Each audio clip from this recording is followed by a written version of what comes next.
For decades, humans had been quietly reaching out into the stars, not with weapons but with signals, songs, and science. Radio waves carrying old jazz tunes, children's laughter from Earth broadcasts, and robotic probes drifting through the void like silent messengers. They didn't know it, but someone was watching. Far beyond the edge of human maps, a group of beings known as the Cathari had been observing Earth for a long time. They weren't hostile. In fact, they'd long ago given up war entirely. Their society ran on logic, cooperation, and deep empathy. To them, conflict was a relic of primitive civilizations, something to be studied, not practiced. And humans confused them. From their distant vantage point, the Cathari saw a species full of contradictions. One moment, humans were building hospitals and symphonies. The next, they were bombing their own cities. They painted breathtaking art and then argued over borders drawn in sand. The Cathari couldn't decide. Were humans brilliant or broken? Dangerous or just young? Then, something unexpected happened. A small Cathari research vessel, old, automated, and running on minimal power, suffered a navigation failure. Its systems glitched during a routine deep space scan, and it drifted off course.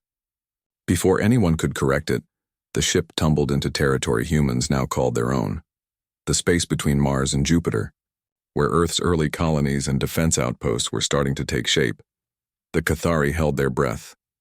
They expected panic. They expected weapons. After all, if one of their own ships had drifted into unknown space, their ancestors might have fired first and asked questions later. But humans surprised them. Instead of launching missiles or jamming signals, Earth's defense network did something calm and methodical. A small team, just 6 people in a lightly armed recovery shuttle, was dispatched. No warships, no fighter escorts, just a single vessel with a red medical cross painted on its side and a clear repeating message in over a dozen languages. We mean no harm. We are here to assist. The Cathari watched through hidden sensors as the humans approached the drifting alien craft with extreme care. They didn't board it recklessly. They scanned it for radiation, biohazards, and energy spikes. They used drones to inspect the hull before sending anyone inside. And when they finally entered, they wore protective suits, moved slowly, and treated every panel, every wire, like it might hold a secret or a soul. What stunned the Cathari most wasn't the technology. It was the behavior. These humans weren't soldiers in the way the galaxy understood soldiers. They didn't shout. They didn't boast. They didn't treat the alien ship like a trophy or a threat. They treated it like a guest who'd gotten lost in a storm. Inside the vessel, they found logs, data stored in light patterns the humans couldn't read. Instead of trying to crack it with brute force hacking, they preserved it exactly as it was. Then, using every translation algorithm Earth had, they pieced together a simple message. This vessel belongs to peaceful observers. Do not fear. In response, the human team broadcast a new signal, not just to the ship but into deep space. It included mathematical constants, star maps, and a gentle audio clip. A mother humming a lullaby followed by the sound of rain on leaves. Beneath it, in clear, slow tones, a voice said, "You are safe here. If you need help, we are ready." The Cathari, listening from their hidden station, felt something unfamiliar, something close to awe. Back on Earth, no one celebrated. There were no headlines like "Aliens Found" or "Military Saves Day." The mission was logged as routine deep space recovery, code Silent Guest. The crew returned to base, filed their reports, and went home to their families. To them, it was just another day of doing their job the right way. But for the Cathari, it was a revelation. They had assumed that any species with weapons would use them at the first sign of the unknown. Yet here were humans, armed, trained, and operating under a military command, choosing patience over panic, care over conquest. It didn't make sense until they dug deeper. Through intercepted public broadcasts and declassified Earth documents, which humans oddly left floating in open data streams, the Cathari began to understand something profound. Human militaries weren't just about fighting. They were built on rules, on restraint, on the idea that power must be controlled, not unleashed. They learned about things like the Geneva Conventions, agreements made after Earth's worst wars to protect the innocent, even in the middle of battle. They read about soldiers who'd been punished for breaking those rules, not rewarded. They saw footage of troops sharing food with enemy prisoners, carrying wounded civilians through gunfire, and refusing orders that crossed moral lines. It was unlike anything in galactic history. Most spacefaring species either avoided war completely, like the Cathari, or embraced total war when it came, like the Vraken, a brutal empire on the galaxy's fringe. But humans had invented something new, a professional military that fought with conscience, not despite it. The Cathari began to wonder, maybe humanity wasn't chaotic. Maybe they were just practicing something the rest of the galaxy had forgotten. Of course, not everyone in the human command agreed with this gentle approach. Some officers argued they should have seized the alien ship, reverse-engineered its tech, used it as leverage. But the top brass shut that down fast. "We don't become monsters just because we can," one general reportedly said during a closed-door meeting. "Our strength is in our discipline, not our firepower." That phrase would echo far beyond Earth. As the Cathari shared their observations with other neutral species, a quiet shift began across the stars. For the first time, someone asked, "What if war doesn't have to mean cruelty?" And the answer, strangely, came from a young species that had once nearly destroyed itself, but had chosen again and again to build something better instead. The drifting Cathari ship was eventually returned to its owners, repaired and respectfully cleaned. Along with it, humans sent a small data crystal containing Earth's full catalog of peace treaties, medical knowledge, and children's stories. No demands, no strings, and in that moment, quiet, uncelebrated, almost ordinary, the galaxy got its first real glimpse of what a human professional military truly was. Not a force of destruction, but a shield, a promise, a choice, made every single day to be better than fear. The Cathari would never forget it, and soon the rest of the galaxy wouldn't either. Months passed after the quiet return of the Cathari vessel. Earth went about its business, building stations, mining asteroids, arguing over budgets, but the galaxy was watching more closely now. And then, without warning, everything changed. Out near the star Epsilon Indi, humanity had planted its hopes on a small colony world. Green fields under twin suns, labs growing food in red soil, children learning under domes that shimmered like soap bubbles. It wasn't a military base, it was a home. But to the Vraken hegemony, a ruthless empire that believed strength meant domination, it was just another target to crush. The attack came at dawn, local time. Not with warnings, not with demands, just fire from the sky. Orbital defenses flared and died within minutes. Comms went dark. The Vraken didn't care about civilians. To them, fear was the fastest way to break a species. They expected the humans to scatter, beg, or burn. But what they found instead was something they couldn't understand. Buried beneath the colony's main agri-complex was a small UEDC outpost, just 320 personnel, mostly engineers, medics, and a handful of combat-trained Marines. Their job wasn't to fight wars. It was to protect, respond, and hold the line until help arrived. Except help wouldn't come for days. The nearest fleet was weeks away. Yet within an hour of the first explosion, the humans had already done three things the Vraken never expected. First, they got every civilian, every child, every elder, every farmer into underground shelters. Not by force, not by panic, but with calm voices over loudspeakers. Follow the green lights. Stay together. You're safe. Second, they turned tractors into barricades, water tanks into cover, and greenhouse frames into communication relays. They didn't wait for perfect weapons. They used what they had, smartly and fast. Third, and this stunned even the hidden Cathari observers, they refused to shoot first at anything that wasn't clearly hostile. When a Vraken scout drone hovered over the medical wing, a human soldier aimed, held fire for 10 full seconds, and only shot when it began scanning for life signs, likely to target the wounded. This wasn't rage. This was control.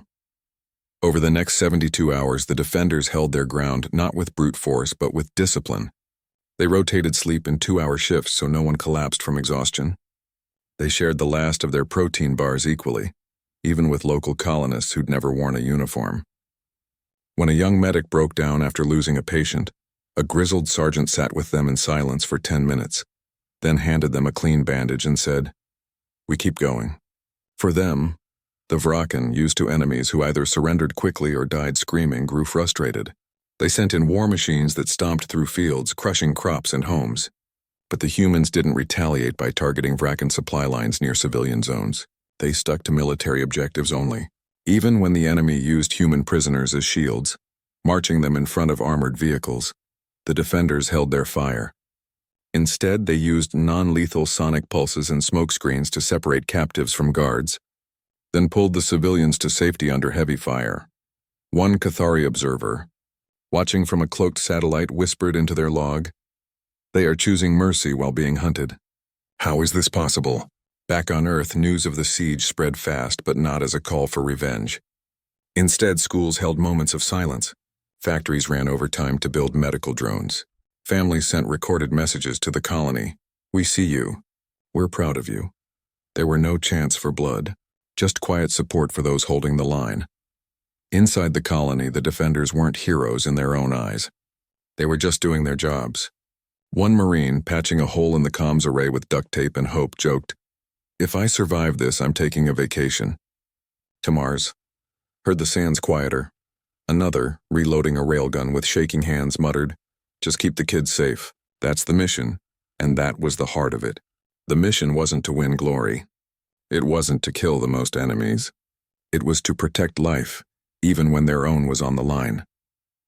On the fourth day, the Vraken launched their final assault. A massive ground crawler, bristling with plasma cannons, rolled toward the central shelter where over 800 civilians were hiding. The human defenders had one working anti-armor launcher left. One shot, they didn't aim for the cockpit, they aimed for the treads, crippled the machine without blowing it up, because an explosion that big might collapse the shelter's roof. The crawler stalled, smoking, just 200 meters from the entrance.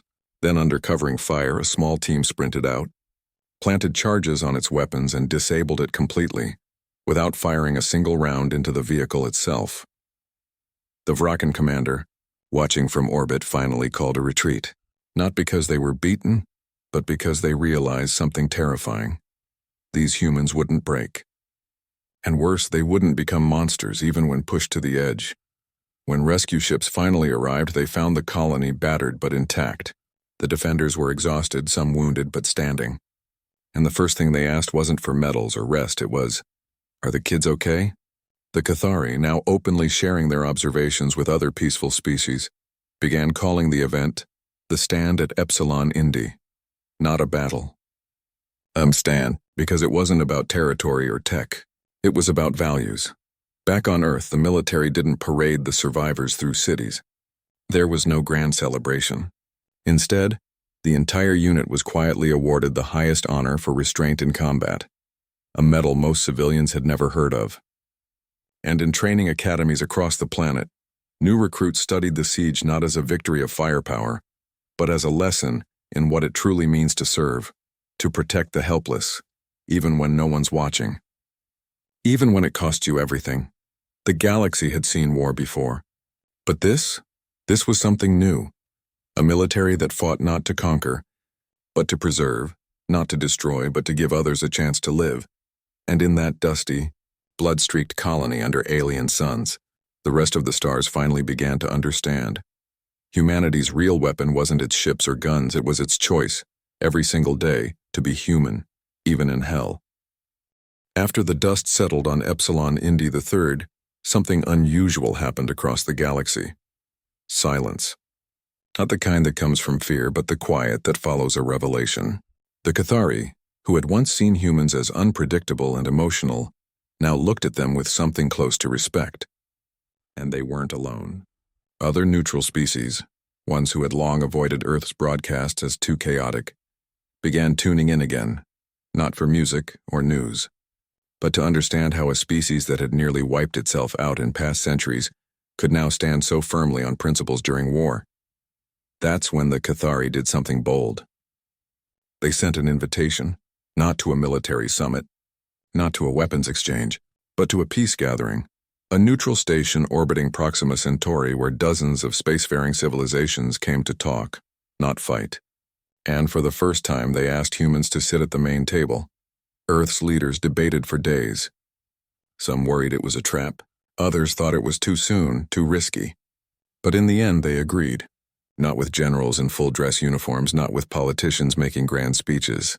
They sent two people, a colonel who had commanded the defense of Epsilon Indi, and a legal advisor who had spent years updating Earth's wartime codes for space. They arrived in simple gray uniforms, no medals, no flags. Just two humans carrying a small data case and a quiet sense of duty. The station was unlike anything on Earth. Walls that glowed softly, air that smelled faintly of rain and metal, and beings of all shapes and sizes moving calmly through wide corridors. Many of them stared as the humans walked by. Some whispered. Others just watched, curious. Inside the great chamber, representatives from over 30 species sat in a circle. The Cathari elder opened the meeting by recounting the siege of Epsilon Indi. Not as a battle, but as a mystery. You were outnumbered, they said, voice echoing gently. Your enemy showed no mercy, and yet you held your fire when it mattered most. Why? The colonel didn't stand up dramatically, didn't raise their voice, just leaned forward slightly and said, because war doesn't erase our humanity, it tests it. Then they explained something the galaxy had never heard before. Earth's interstellar rules of armed conflict. It wasn't just a list of don'ts. It was a promise written into law that even in the worst moments, certain lines must never be crossed. No targeting civilian habitats, even if enemies hide among them. No using weapons that cause unnecessary suffering. No autonomous kill systems that decide who lives or dies without a human in the loop. And perhaps most shocking to the others, every soldier is trained to disobey an illegal order. A murmur rippled through the room. To many species, an army that questioned its own leaders sounded like chaos, but the humans explained it differently. Obedience without conscience isn't discipline, the legal advisor said. It's slavery. Our soldiers swear to protect not just their nation, but the values that make civilization worth defending. Then came the part that left the room utterly still. The colonel pulled up a file on the shared display. It showed 12 cases, 12 human officers who had been court-martialed, stripped of rank, and in some cases jailed, not for losing a battle but for violating those very rules during the Vraken conflict. One had ordered a drone strike too close to a school shelter. Another had failed to report a prisoner's mistreatment. They weren't hidden. They weren't excused. They were held accountable, publicly. A reptilian delegate from the Zira Concord leaned forward, scales glinting. You punished your own for being too harsh in war? Yes, the colonel replied. Because if we don't hold ourselves to a higher standard, who will? For a long moment, no one spoke. Then slowly, the Cathari elder bowed their head, not in submission, but in deep respect. Later, in private talks, other species asked more questions. How do you train soldiers to show mercy under fire? How do you keep calm when your friends are dying? The humans didn't offer secrets or tech. They talked about something simpler, culture. From day one, the legal advisor explained, every recruit learns that their uniform isn't just fabric. It's a contract. With the people they protect, with the future, even with the enemy in a way, because we believe every life has value, even in war. They described how drills included not just shooting targets, but evacuating mock civilians, treating wounded enemy actors, and making split-second calls under stress where the right choice wasn't the easy one. They spoke of chaplains, counselors, and ethics officers embedded in every unit, not as afterthoughts, but as essential as medics. One young delegate from a hive mind species asked, "But doesn't this make you weaker? Slower to act?" The colonel smiled faintly. It makes us slower to destroy, but faster to rebuild. And in the long run, that's how you win peace, not just battles. As the days passed, something shifted in the chamber. Species that had once seen war as either total annihilation or total avoidance began to imagine a third path. Not peace at any cost, not violence without limits, but controlled, principled force, used only when necessary, and always with a moral compass. Before the humans left, the Cathari asked if they could share Earth's full code of conduct with the wider galactic community. The answer was yes, freely, openly, with no strings attached. Back on Earth, there was no fanfare. No headlines screaming, humans teach galaxy morals. Most people never even heard about the summit.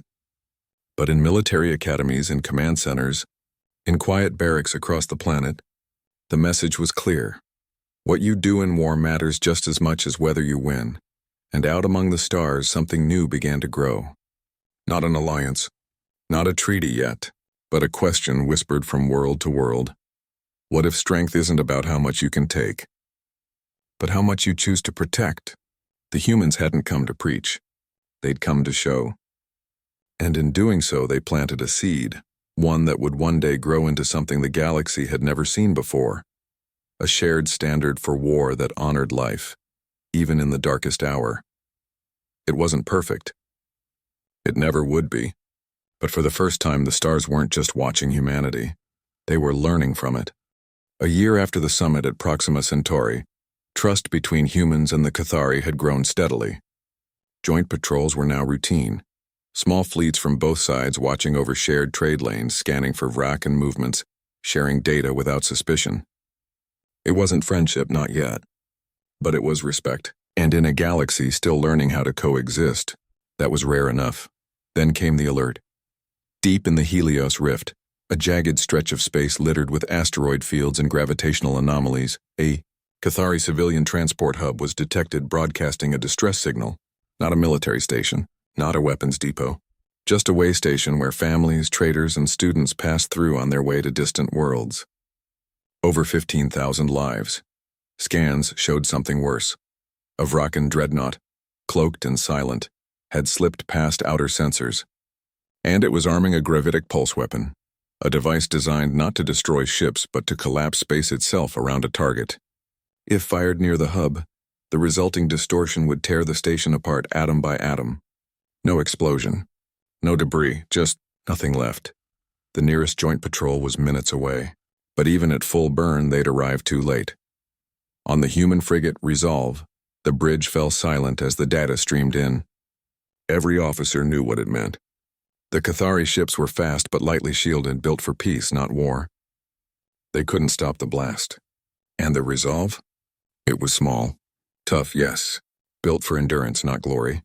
But its shields were rated for micrometeoroids and solar flares, not a weapon that bent reality. The captain didn't hesitate. Plot a micro-jump directly into the weapon's firing path, they said. Voice calm. Full shield modulation. Divert all non-essential power to forward emitters. The crew didn't argue, didn't panic. They'd trained for this, not this exact scenario, but the spirit of it. The idea that sometimes the only way to save others is to stand in the fire yourself. As the ship's engines hummed to life, the comms officer sent one final message, not to command, not to Earth, but to the Cathari hub. Hold on. Help's coming. Then softer, almost to themselves. Tell my kid I kept my promise. The jump was clean. One moment, empty space. The next, the Resolve materialized directly between the dreadnought and its target, just 300 meters from the weapon's focal point. On the Vracan ship, alarms blared. Their shot was already charging. Too late to stop. Too late to redirect. The Resolve's shields flared white-hot, absorbing the first wave of distorted gravity. Metal groaned. Lights flickered. But the ship held, just long enough. The pulse hit, not with fire but with silence. Space itself seemed to scream as the weapon discharged. The frigate didn't explode. It unraveled. 1 second it was there, solid, proud, human-made. The next it was gone, scattered into particles too fine to track. But the blast, it stopped. The distortion wave hit the Resolve's reinforced hull and shields, and instead of passing through, it collapsed inward, contained, absorbed, neutralized by the ship's final act. The Cathari hub trembled from the shockwave, but held. Every soul aboard survived. In the aftermath, the Vracan dreadnought fled, confused and shaken. They hadn't expected sacrifice. They expected fear. The Cathari recovered the Resolve's last transmission. Not a battle cry. Not a curse at the enemy. Just a clear, steady voice saying, all systems nominal. Civilian hub is clear. Recommend immediate medical support for Station Gamma 7. Notify next of kin. With kindness. That phrase, with kindness, would echo across 1,000 worlds. When the news reached Earth, there were no victory parades. No angry demands for revenge, just quiet grief and a deep, unshakable pride. Families received letters not just from the government, but from strangers, farmers, teachers, students, thanking them for the courage of their loved ones. In towns and cities, people lit candles not for war but for guardianship. The Cathari, for their part, did something unprecedented. They held a mourning ceremony, not just for their own saved citizens, but for the human crew. And for the first time in over 300 years, members of their species wept openly, not out of sorrow alone, but out of awe. They had believed emotion made humans weak. Now they saw it was their strength, the love, the loyalty, the willingness to say, "I'll go so you don't have to." At the memorial, the Cathari elder spoke to a silent gathering of dozens of species. "We thought discipline meant control over others," they said. "But these humans showed us it means control over oneself, even in the face of death. They did not die to defeat an enemy. They died to protect strangers. That is not war. That is grace." Back on Earth, new recruits stood a little taller during drills, not because they wanted to be heroes, but because they finally understood what the uniform truly meant. It wasn't about winning. It was about being willing to lose everything so others could keep living. And in classrooms across the colonies, teachers began telling the story of the resolve, not as a tragedy, but as a choice. They could have run, one teacher told a group of wide-eyed students, but they didn't, because someone had to stand, and they chose to be that someone. The galaxy had seen countless acts of bravery, but this was different. This wasn't rage. This wasn't duty twisted into blind obedience. This was clear-eyed voluntary sacrifice made calmly, without fanfare, for people they'd never meet. In the weeks that followed, more species reached out to Earth, not for weapons, but for guidance. "How do you teach this?" one asked. "How do you build a force that chooses life even when it costs them their own?" The answer was always the same. You start by believing it's possible. The resolve was gone, but its echo remained in every joint patrol that flew a little closer together, in every new rule of engagement that included protect civilians first, in every young being across the stars who now looked at the night sky and whispered, "I want to be like them," because in that silent moment at Helios Rift, humanity didn't just save lives. They showed the galaxy what courage really looks like, not with a shout, but with a whisper, not with a weapon, but with a shield, and not for glory, but for each other. 3 years after the resolve vanished into the void, something unexpected began to ripple through the galaxy. It wasn't a new weapon, not a treaty signed in fire. It was quieter than that, deeper. A change in how beings spoke about war, duty, and what it meant to protect. The Cathari, once firm believers that conflict should be avoided at all costs, now understood that sometimes standing up mattered more than staying safe. And they knew exactly who had taught them that lesson. So they did something no one saw coming. At the next Galactic Concord Assembly, a gathering of over 50 species from across known space, the Cathari delegation rose not to speak about trade, or borders, or even peace. They proposed a new universal standard for conduct during armed conflict, and they named it after the human officer who had first shown them the face of true discipline, the Petrova Accords. The chamber fell silent. Many species were skeptical. War was war, they argued. Rules only slowed you down. Others worried it would give weaker civilizations false hope. But the Cathari didn't argue. They simply played recordings, unedited raw footage from Epsilon Indi, from the Proxima Summit, from the final moments of the resolve. They showed humans choosing restraint when rage would have been easier, choosing mercy when cruelty would have been safer, choosing sacrifice when survival was possible. Then they asked a simple question. If a young species, still healing from its own past, can hold this line, why can't we? Slowly, one by one, species began to agree. The Accords weren't about banning war, that was unrealistic. But they laid down clear lines. No targeting of civilian habitats, no use of weapons that cause lasting harm to space or life, no autonomous systems making kill decisions, and, most importantly, every military force must train its members to recognize and refuse unlawful orders. The foundation? Earth's own military code, refined over centuries of hard lessons. When the final vote passed, it wasn't with fanfare. It was with a quiet nod from beings who had once seen humans as chaotic children of the stars.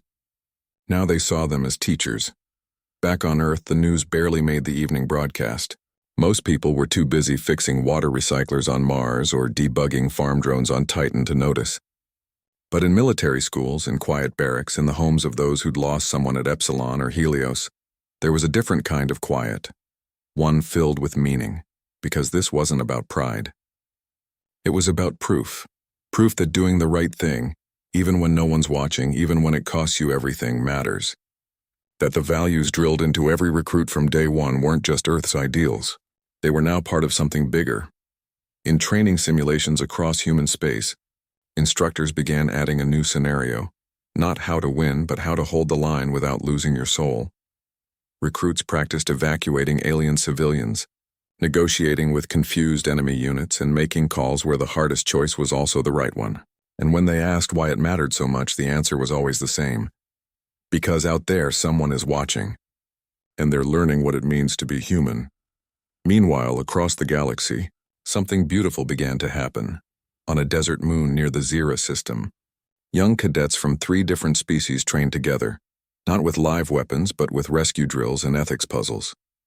In a Cathari learning dome, children acted out the story of the resolve, not as a tragedy, but as a promise. I will stand so you can walk. Even the Vraken, though they never signed the accords, began changing. Their raids grew less brutal. Their commanders hesitated before targeting non-military sites. Not because they'd gone soft, but because the galaxy was watching, and shame, it turned out, could be as powerful as fear. And in human colonies, life went on. Kids played under artificial suns. Farmers coaxed crops from alien soil. Engineers fixed broken comms with duct tape and stubborn hope. But now, when they looked up at the stars, they knew something their grandparents never did. That humanity wasn't just surviving out here. They were setting a standard, not through conquest. Not through technology, but through character.